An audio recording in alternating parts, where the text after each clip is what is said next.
दमदार लागते, दिलदार लागते, तर असा कार्यक्रम होत असतोय. कुणाचंही काम नाही, त्याला दानवीरच माणसं लागते. तो काय कानकडे पैसा भरपूर आहे पण देण्याची दानतच नाही. मोठा माणूस रोडवर उभा होता, भिकारी म्हणला साहेब काहीतरी द्या. जबुड म्हणला काहीच नाही. फाटका तुटला सदरा असला तर निघ, भाकर तुकडा रुपया 2 निघ. अरे भिकारी म्हणला रुपया नाही, सदरा नाही, तुकडा नाही, मग इथं कशाला थांबलाय, चल की माझ्या संग भीक मागाय, 50 तुला आणि 50 मला. म्हणजे पैसा आहे पण दानत नाही ना. लय चिकट असतात म्हणे काय काय. एक जणाचा एका कंगव्याचा एक दात मोडला, आणि ते जनरल स्टोअर मध्ये गेला, मला नवीन कंगवा द्या. आवाज थोडा वाढवायचा, वर वाढवा स्टेजवर जरासा, मेन आवाज द्या थोडा, मशीन गेन ट्रबल शार्पास थोडा कडक. हॅलो, नॉर्मल बेस थोडा कमी करा. हॅलो, पुढचे रिटर्नचे. एक कंगव्याचा एक दात मोडला आणि त्याच्या मित्राने विचारलं का नवीन कंगवा घेतो. मला माझ्या कंगव्याचा एक दात मोडला. मला एक दात मोडला, नवीन कंगवा घेतो. तो मला एकच मोडला पण शेवटचाच राहिला होता. म्हणजे बापू एक दात राहूस तर तो भांकाळ पाडीत होता. ह्यो चिकट किती असते त्याला म्हणाव कर बरं वाढल्याच्या पुण्यतिथीला सप्ताह त्यो जाग्यावर मरण नको रे बाबा. हे कोणाचे काम, उदार अंत करण्याची माणसं लागतात, लय चिकट असतात. आमच्या गावात की इकडे म्हातारे मग इतकं चिकट, एकच धोतर ते फाटलं तरी घालते, तिथे धोतरला दंड घालते. दंड माहिती का, जुन्या म्हाताऱ्यांना माहित असेल. साडी फाटल्या त्याला शिवण्याची विशिष्ट पद्धत आहे, त्याला आमच्या भागात दंड म्हणते. ते धोतरला दंड घालायचं पण तीच धोतर घालायचं. दंड घातलेलं धोतर फाटत आलं, मला आता तरी टाकून देणं. त्याची लुंगी असायचं ती. म्हणजे एकाच गोष्टीचा किती वापर करावं त्याच्याकडनं शिकावं. लुंगी फाटत आली, मला आता तरी टाकून देणं.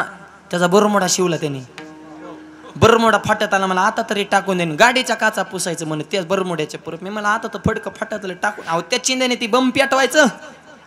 बम राग झाली, मला आता तरी टाकून देईन. टाकून देत नव्हते, राग गोळा करायचा आणि राखाने दात घासायचं. अरे किती चिकटपणा. एक सांगतो, धरण किती मोठा असू द्या, त्या धरणाला जर सांडवा नसल तर धरण फुटण्याची दाट शक्यता आहे. तसं तुमच्या संसारोपी धरणामध्ये पैसारोपी भरपूर पाणी साठवा, पण अन्नदान, ज्ञानदान, दिंडीला पंगत, सौजन्य, मंदिराचा जीर्णोद्धार असा सोडा सांडवा ठेवा. म्हणजे हे काढलं धरण शाबूत्र नाही तर फुटण्याची शक्यता आहे. विडल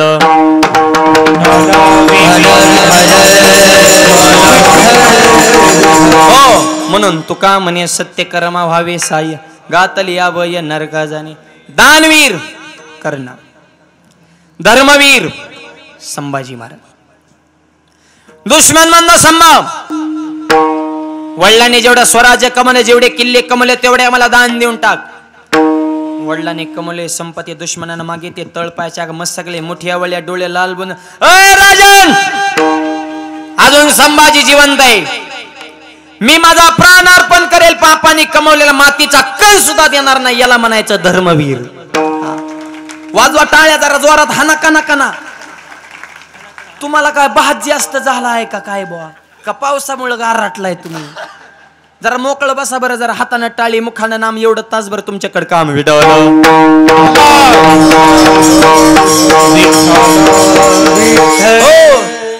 आमच्या सुधीर भाऊने अशी व्यवस्था केली, जेवायला कमी नाही, मंडप वॉटरप्रूफ, घरात कूलर नाहीत लोकांना. इथं मस्त पैकी कूलरची हवा खात खात मस्त ऐश्वर्य संपन्न परमार्थ चालू आहे. विडल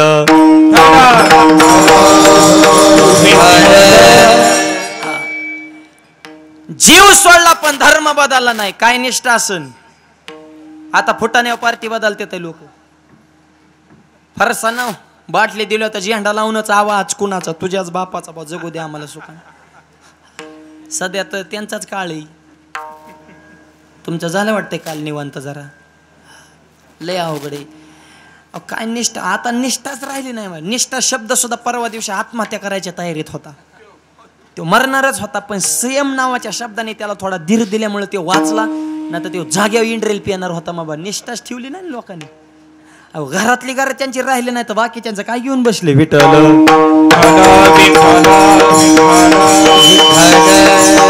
हो अवघडे. निष्ठा संभाजी महाराज.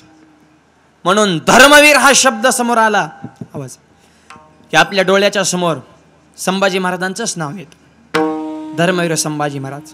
कर्मवीर भाऊराव पाटील. रयत शिक्षण संस्थेची स्थापना केली. स्वावलंबी शिक्षण हेच आमचे ब्रीद. आणि मला वाटतं कर्मवीर भाऊराव पाटलांच्या नंतर शिक्षण क्षेत्रामध्ये क्रांती करणारा हा गोरटे परिवार, माध्यमिक शाळा असेल, विद्यालय असेल, उच्च माध्यमिक असेल, गोरगरिबाची मुलं शिकली पाहिजेत आणि त्यांच्या जीवनामध्ये शैक्षणिक क्रांती घडली पाहिजे यासाठी अहोरात्र जीवन आपलं कार्य करणारा हा परिवार आहे. विडवल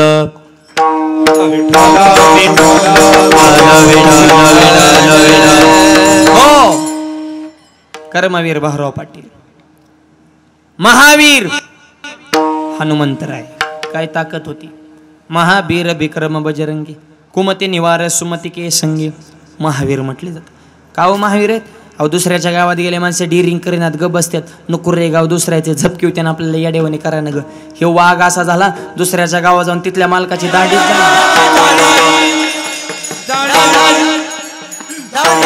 पावर दाढी रावणाची जाळी जागे बुका केला.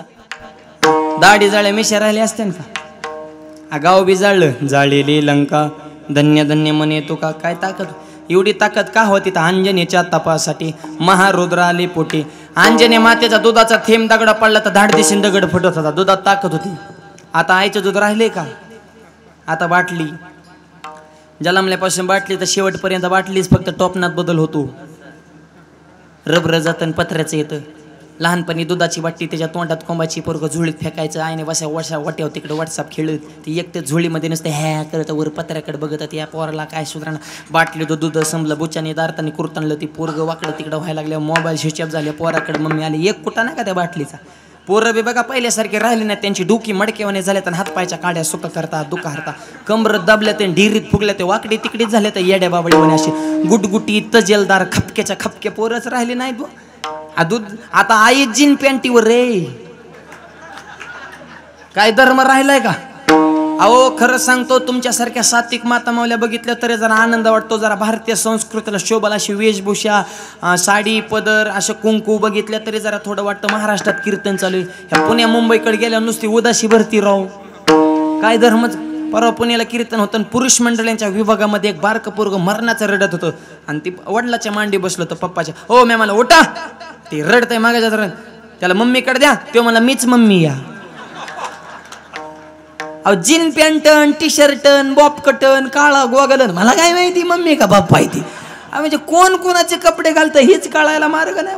इतकी परिस्थिती अवघड झाली. माय बाप ऐका कलेचे मैमान, असत्याचे रिजलेजन, पापा देते अनुमोदन करते हेळन संताचे, धुंद झाला तुझा दरबार.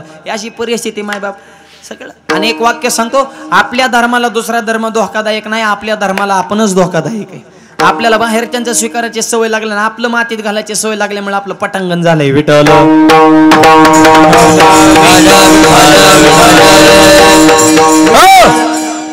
लहानपणी दुधाची बाटली मोठं झाली ती मोठी बाटली, आणि एकदा मोठ्या बाटलीस नादा लागल्या ते आम्हाला बी आवरत नाही. 100 गांधावाल्याचे एक पेताड हरिपाठ बंद पडते. बंद करा हरिपाठ. गांधावाले काय लायकायचे तर आम्हाला माहिती. हा त्यांचं सगळं आम्हाला माहिती. हा त्यांच्या दम असेल त्यांनी पिऊन दाखवावं. मग त्याच्यासाठी बुका थापला का तो 65 पिऊन आमचा अध्यक्ष झाला का. हे पिणारे चित्रे असतात. 2 म्हातारे पारावर बसले. मला होय रे 10 रुपयाला खोकला जातो का. दुसरा मला 100% जाणार. मला कसं काय. अरे येड्या दारूमुळे माझी बायको गेली, जमीन गेली, घरदार गेलं, गाडी गेली, तुझा खोकला का नाही जाणार मला.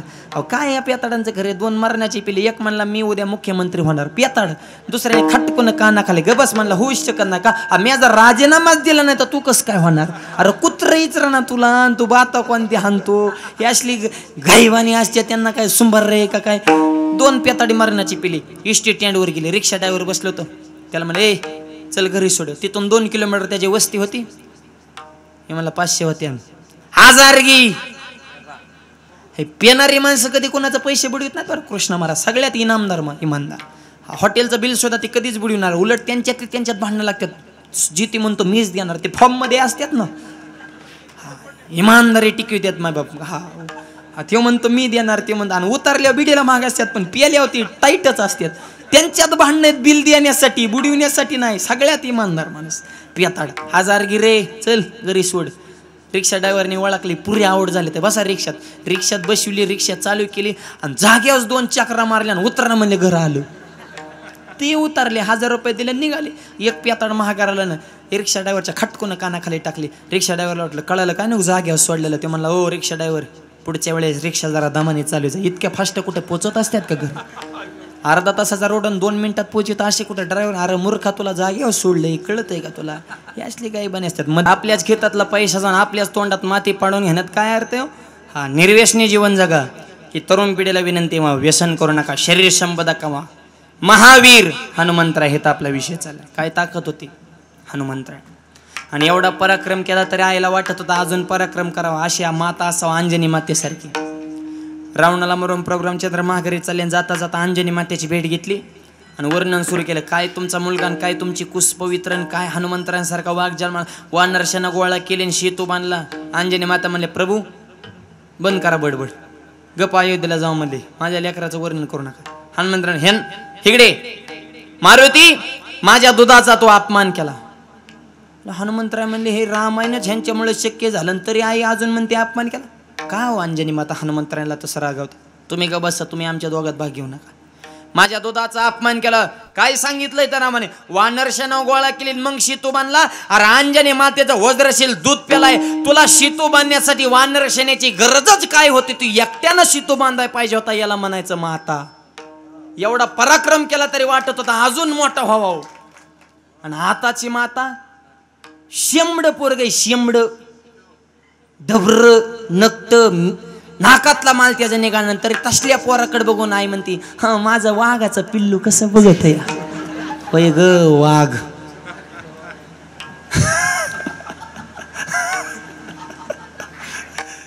चव आली तुझ्या वाघाला. वाघाचं पिल्लू म्हणती म्हणजे ही कोण झाली?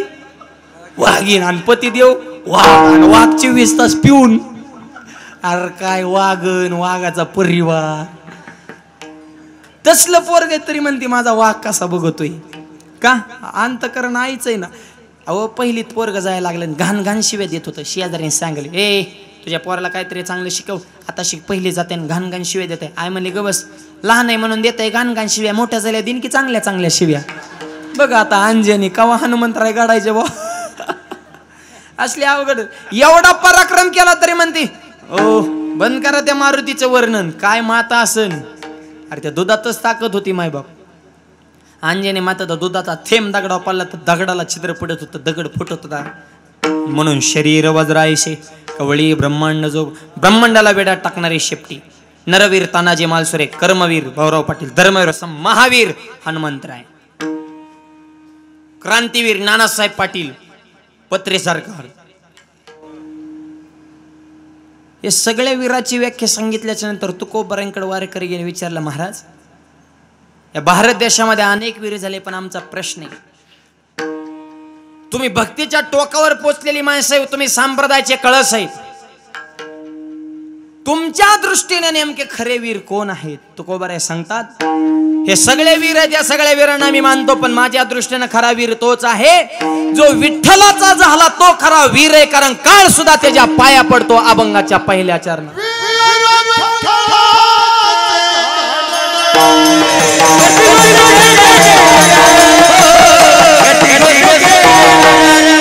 जय जयकार वीर. कोण वीर आहेत? विठ्ठलाचे. तिथंच उत्तर आहे. वीर कोण? जे विठ्ठलाचे झालेत ते वीर आहेत. आणि नुसते वीर नाहीत, गाढे वीर आहेत. गाढे म्हणजे मुरलेला. वीर विठ्ठलाचे गाढे. का होतो को बरं तुम्ही विठ्ठलाचे जे झाले म्हणजे वैष्णव म्हणजे संत, त्यांना वीर का म्हणता? कळी काळ पाया पडे. कळी काळ हे दोन शब्द जर का, कली म्हणजे हे कलियुग, हे बी पाया पडते, आणि काळ तो सुद्धा त्यांच्या पाया पडतो. कली काळ पाया पडे, तो सुद्धा त्यांच्या पुढे हात जोडून बाय. कली काय सोपा आहे का मायबाप? कुणा पुढे बी वाकत नाही मायबाप. कलीचा महिमा तर रोज आपण बघतोय. कलीचा महिमा लय अवघड आहे. रोज टीव्हीला काय चालू आहे? तीच चालू आहे ना, दारादरी वडावडी आपटापटी उचला उचले पळापळी बुकाबुकी. ह्या जे आली त्याचे गेले, हे राहिला, हे उठला, हे कानला, हे वाकला, हे भोकला, हे थोकला, गेला गेला गेला ना, आला आला, धरला धरला धरला, गेला गेला. नुसता धिंगाणाच चालू आहे, कोणाची कोणाला मिळच नाही. ही कलियुगातच महिमा आहे बरं का. हा, खऱ्याला गोळी, खोट्याला पुरणपोळी, खरं खातं गाठकाळी, गरीबाची फाटली जुळी, उसला ना टोळी. कलियुगाचं लय अवघड आहे. आमच्या देशात 2000चं बंडल, त्याच्या खिशात 50 चक्रवाल्याच नाव दारिद्र्य शेत. हा, गरीब मिली बिड्या ओढ लय अवघड आहे. या तरुण मुलांना आईबा सुद्धा आजकाल नको वाटत आहे, कारण कलियुगामध्ये रागोला मिळाली महिना महिना त्याच्या ध्यानातूनच जाईना. अरे मी म्हणतो नका का ध्यानातून जाईना, पण आई बाबाचे करू नको ना जाईना. कलियुगातला परग आई बाबाकडे पाहिना डुकून, सासऱ्याला राम राम घालतो वाकून, सासूबाईच्या पुढे काम करतो झुकून झुकून, आणि मिहुनीला हुरडा देतो फुकून फुकून. आई रे बेईमान दुनिया, आई रे बेईमान दुनिया.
बेईमान दुनिया आई रे.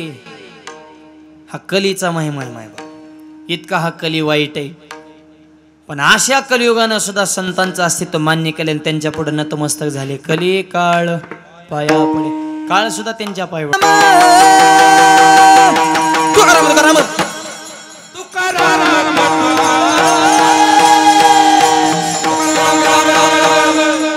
नाम घेता कापेयम, नाम घेता कापेयम, तुकाराम तुकाराम नाम घेता कापेयम, धन्य तू कृपात मर्द, धन्य तू कृपात मर्द. नाम घेता कापेयम, नाम घेता कापेयम, तुकाराम नाम घेता कापेयम, धन्य तू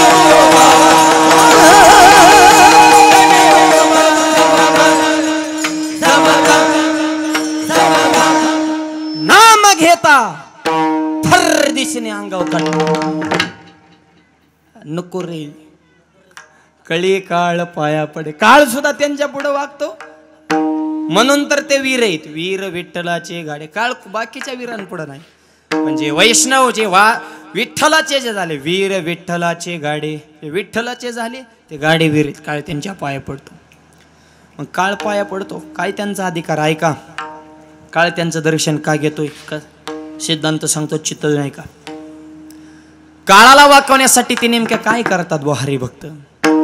एक वारकरी वैष्णव पंढरपूरला निघाले, महिन्याचे वारकरी वारीला निघाले. धर्मपत्नीनं पाय धरले आणि ती मालकीन म्हणे, स्वामी तुमचं दर्शन घेत, तुम्ही वारीला जरूर जा, तुमची महिन्याची वारी जरूर करा, पण गव्हाच्या पेरणीचा कालावधी चालू, गहू पेरा मग जा वारीला. ठीक आहे म्हणले. ते वारकरी गावातल्या दुकानदाराकडे गेले, पण गावातला दुकानदार त्यांच्या विरोधातला होता. आणि चांगल्याच्या माणसा विरोधात असतेच बरं का. तुम्ही किती गावासाठी करा ना, किती लोकांसाठी झाटा, लोक नावं ठेवणारच. ही अनंत वाचाळ बरळती बरळण तया कायचा गोपाळ. हा अहो, देवाला लोकांनी मान्यता दिली ना, तर आपण लोकांकडून अपेक्षा, निम्म गाव विरोधातच असणार आणि अख्ख्या गावाने मानावं अशी अपेक्षा सुद्धा करायची नाही. निंदा सुद्धा झालीच पाहिजे, कारण निंदा उशिकी होते जो जिंदा होते.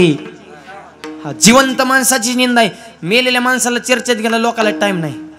आता एवढा कार्यक्रम केला तरी काय त्यांच्या डोक्यात कशामुळे करीत असते? अरे करू नको, पण जळू नको ना.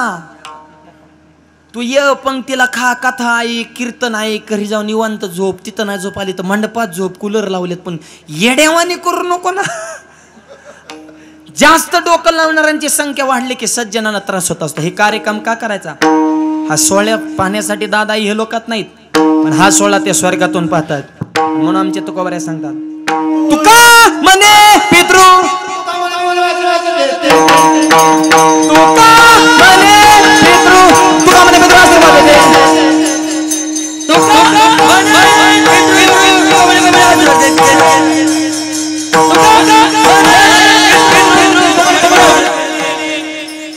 तुका म्हणे पितृ, तुका म्हणे पितृ आशीर्वाद देती. तुका म्हणे पितृ, तुका म्हणे पितृ आशीर्वाद देते.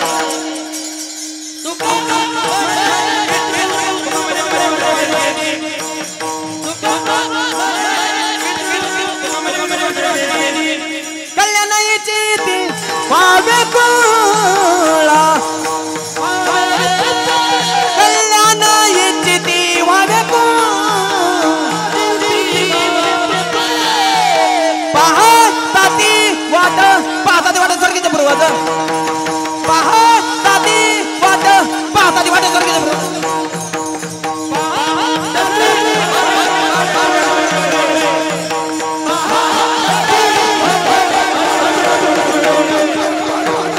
पाहताती वाट स्वर्गीच्या पूर्वाचं.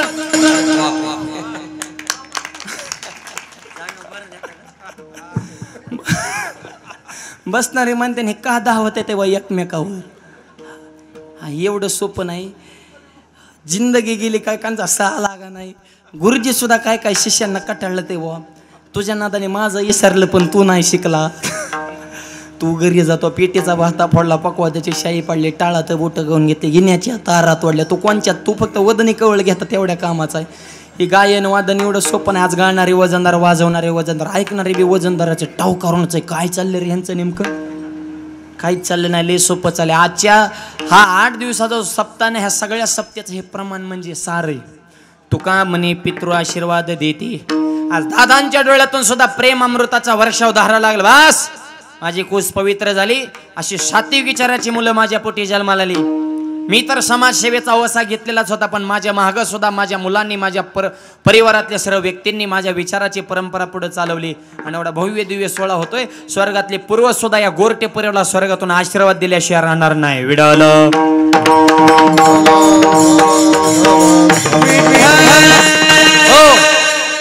चांगल्याच्या माणसं विरोधात असतील.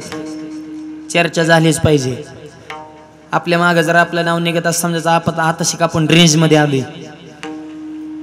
गावातला दुकानदार त्या वारकऱ्याच्या विरोधातला होता. वारकरी गेले, म्हणले गहू पेरायचा, गहू द्या. पण दुकानदार विरोधात, त्या वारकऱ्याला गहू देण्याच्या ऐवजी त्या दुकानदाराने भोपळ्याच बी दिलं. बघा बरं का लोक किती चॅप्टर. तू म्हणता वारकऱ्याला कळाय पाहिजे होतं का नाही मग गहू आहेत का भोपळे. अहो पांडुरंगाचं वेड लागलं होतं. माय बाप गोविंद गोविंद मना लागली या छंद. हा त्यांची अवस्था कशी होती. हसवायचा गोटे आठवची नाही, हसवायचा गोटे आठवची नाही.